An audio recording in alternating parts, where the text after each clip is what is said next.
وہاں پہ خورد و نوش کا اہتمام نہیں ہے، کھانے پینے کا اہتمام نہیں ہے۔ اب یہی سوچ و فکر تھی، اس نے کہا کوئی بات نہیں، آپ سامان لے جاؤ۔ کہتے علم حاصل کرنے لگے، وہ سامان ختم ہو گیا، پھر اس کے پاس گئے تو کہنے لگے اب ہمارے پاس مکمل پیسے ختم ہو گئے، ہم تمہارے مقروض بھی ہو گئے، اب ہم جا رہے ہیں اپنے ملک واپس، کچھ محنت کریں گے، کمائیں گے، پھر واپس آئیں گے اور تمہارے پاس آ کر تمہارا قرضہ بھی ادا کریں گے اور علم ہی حاصل کریں گے۔ اب تھا یہودی، تھا کیا؟ یہودی مسلمان کا کبھی دوست نہیں ہو سکتا، لیکن جسے اللہ ہدایت دینا چاہے اس کے لیے کوئی نہ کوئی راہ پیدا کر دیتا ہے۔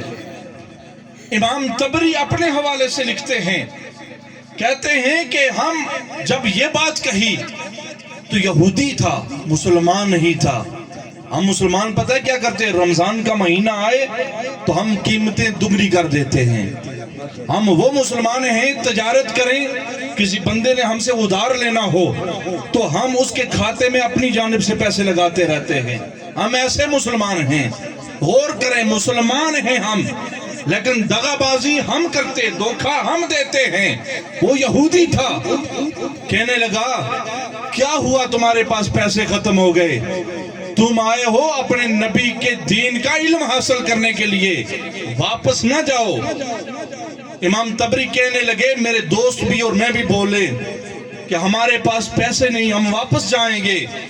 کہنے لگا کیا ہوا پیسے نہیں؟ میں تمہارا کھاتا بنا دیتا ہوں، تم علم حاصل کرتے رہو، علم حاصل کرنے کے بعد جب اپنے وطن جاؤ گے کما کر مجھے واپس لوٹا دینا۔ تو کہتے ہیں ہم تو بڑے خوش ہوئے، ہم نے ایسے ہی کیا، ہم اسے سامان لیتے رہے، پڑھتے رہے۔ کہتے ہیں جب ہماری دستار فضیلت ہوئی، ہم اپنے وطن گئے، پیسے کمائے، کہ پیسے کما کے اسے لوٹاتے ہیں۔ کہتے جب تھوڑے پیسے ہمارے پاس ہو گئے تو ہم سارے مل کے پھر اس کے پاس گئے، ہم نے جا کے کہا اے یہودی، ہم نے تم سے سامان لیا تھا، یہ ہم اس کے پیسے لوٹانے آئے ہیں۔ وہ کہنے لگا کون سے پیسے؟ کہنے لگے تمہارے پاس کھاتا بنا ہے۔ اس نے کہا کون سا کھاتا؟ پریشان ہو گئے، کہنے لگے اتنا عرصہ تم سے سامان لیتے رہے۔ کہنے لگا میں نے کوئی کھاتا بنایا ہی نہیں، تم علم حاصل کرنے کے لیے آئے تھے اپنے نبی کا، میں اپنے نبی کا ماننے والا ہوں، لیکن میں اپنے نبی کو مانتا ہوں، تم میرے نبی کو بھی مانتے ہو، میں نے تمہارا کھاتا ہی نہیں بنایا، جاؤ تم نے علم حاصل کر لیا، اس کی اشاعت کرتے جاؤ۔ وہ کہتے ہیں امام طبری ہم اپنے مدرسے میں گئے لیکن وہاں سے واپس پلٹ آئے۔ کہتے کچھ عرصے کے بعد میں مکے اللہ نے موقع دیا، عمرہ کے لیے گیا، طواف کرتے ہوئے دیکھا کہ وہ یہودی میرے آگے آگے جا رہا ہے، وہ یہودی میرے آگے آگے جا رہا ہے، میں اس کو حیرانگی سے دیکھ رہا ہوں، میری طرف دیکھ کے رک گیا، کہنے لگا کیا تعجب ہے؟ میں نے کہا مجھے پہچانتے ہو؟ میں نے کہا، اس نے کہا ہاں ہاں پہچانتا ہوں۔ کہا میں کون ہوں؟ کہا وہی ہو جس کے کھاتا نہ بنانے کی وجہ سے میں امت مسلمہ کے کھاتے میں آ گیا ہوں، جس کا کھاتا میں نہیں بنایا۔ امام طبری کہتے ہیں میں تڑپ گیا، کعبہ میری آنکھوں کے سامنے ہے، میں نے پوچھا یہودی اب مسلمان ہو گیا ہے، بتا تو صحیح یہ کرم کیسے ہوا ہے؟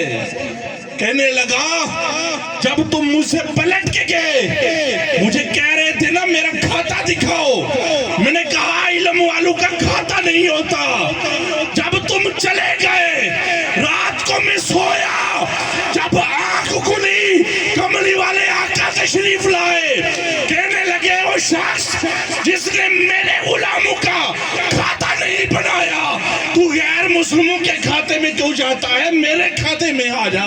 نعرہ تکبیر، نعرہ رسالت، عظمت و شان مصطفیٰ، علماء سنت۔ وہ کہنے لگا حضور نے کہا میرے کھاتے میں آ جا، کلمہ پڑھایا، مجھے مسلمان کر دیا۔ سامنے عزیز شام، یہ ہے عظمت علماء کی۔ ایک یہودی ہو، غیر مسلم ہو، اسلام کو نہ ماننے والا ہو، محمد عربی کو نہ ماننے والا ہو، لیکن وہ بھی اگر کلمہ پڑھنا چاہے علماء کی خدمت میں لگے، رب کلمے کی توفیق عطا فرما دیتا ہے۔